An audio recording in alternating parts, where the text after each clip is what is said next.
question he has. Of course, I was going to ask about the picture.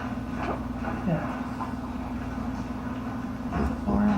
I just wondered how, the conception, and or just wondered how, did you make it, or how was it generated? Yes, it's a picture of the sale barn in the National Cemetery with buildings from this builder at another site superimposed. Okay, interesting. That may not actually be true. From other buildings superimposed that are similar. That you did. It may not be their buildings. According to what could be there. Yes. That you created. No, sure. Really interesting.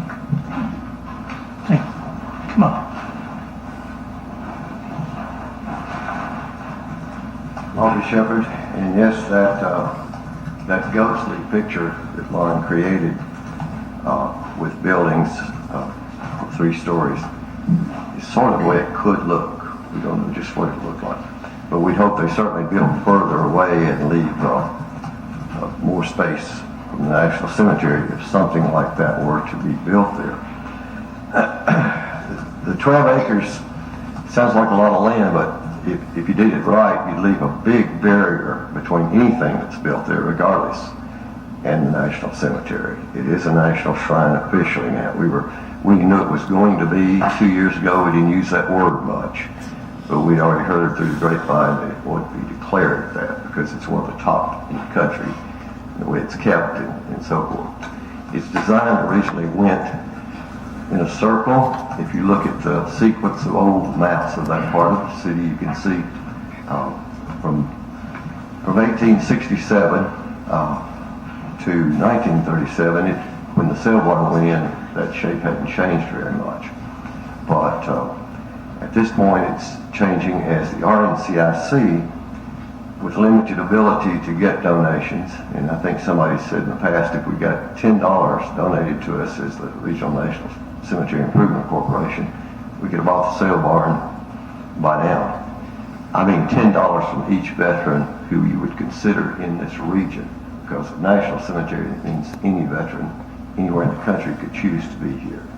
Just as some of the higher-ups, higher officers who have chosen to go to Arlington because they're eligible. They won't be at our cemetery here in some cases.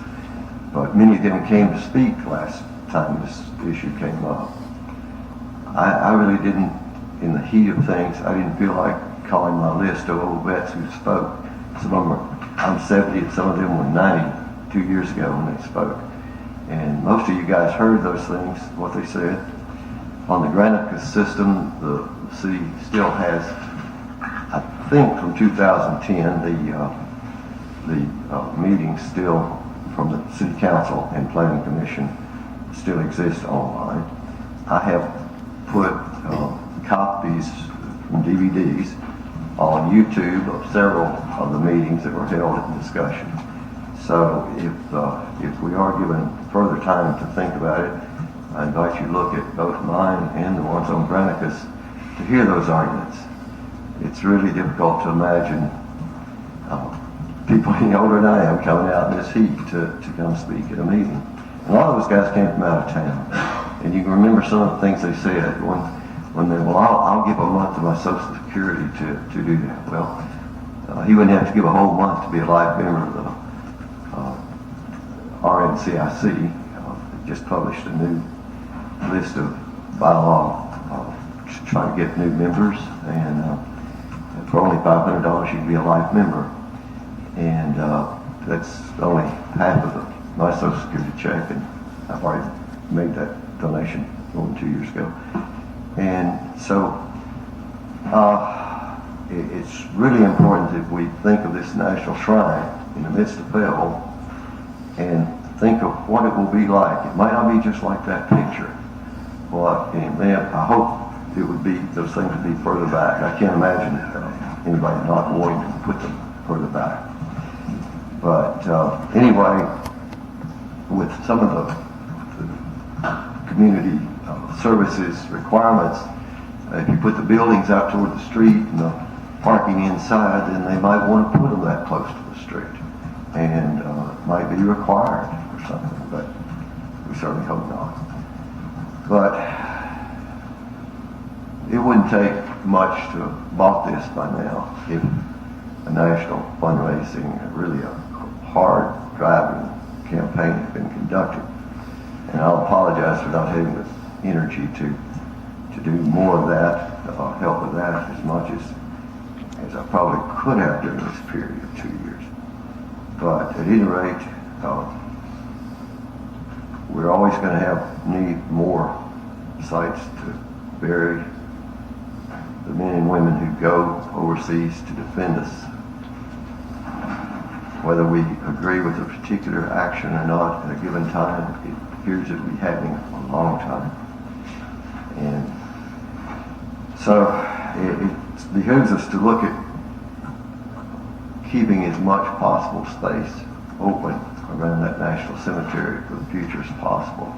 I certainly want Mr. Bartholomew and his family to get the recompense that's adequate. Yes, they've had the sale barn there since 1937, I believe, the Washington County Livestock Auction.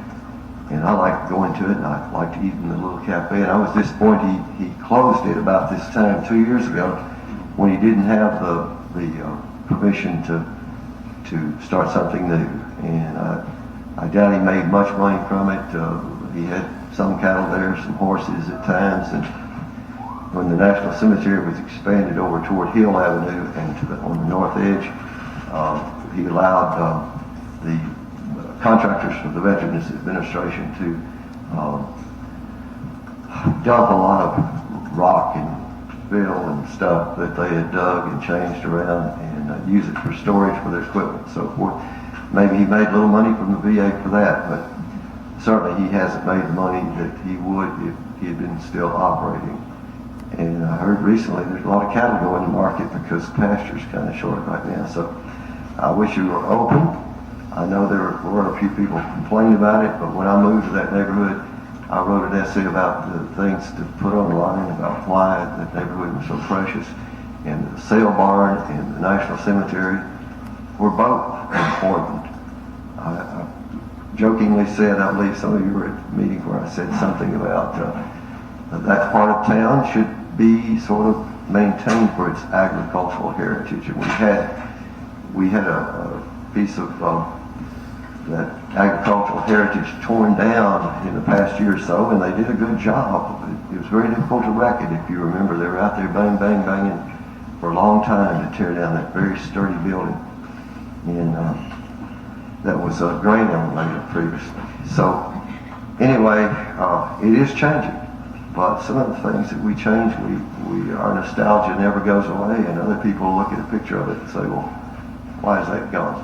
So we want to keep the cemetery alive and growing and hope that we don't have as many people in the future need it. But we have no assurance that we will have peace in any of our lifetimes. So please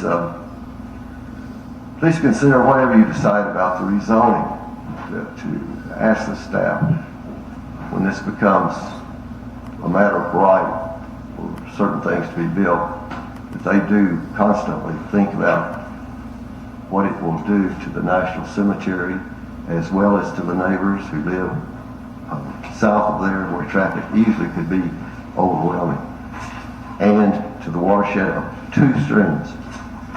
Part of the water from that property goes at the northern corner of the sale barn pasture there. That water goes through a little outlet there under small pipe, too big, under South Government Avenue, and it goes through a wooded wetland between some houses behind those houses.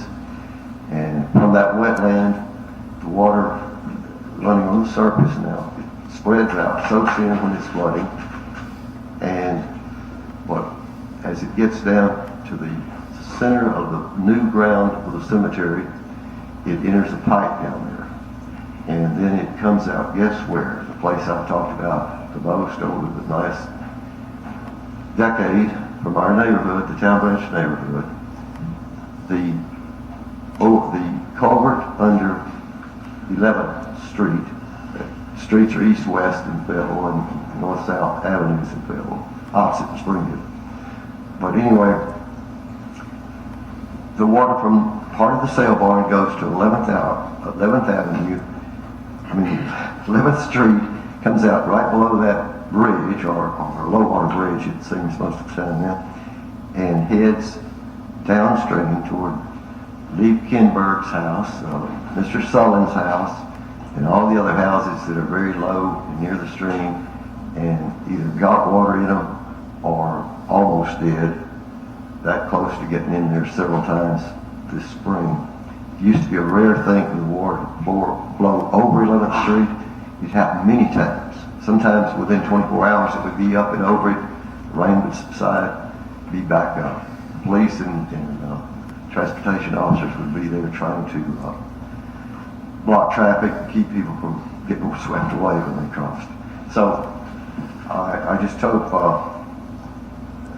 these things are in the minds of whoever builds anything there, if it's something other than more space for the veterans.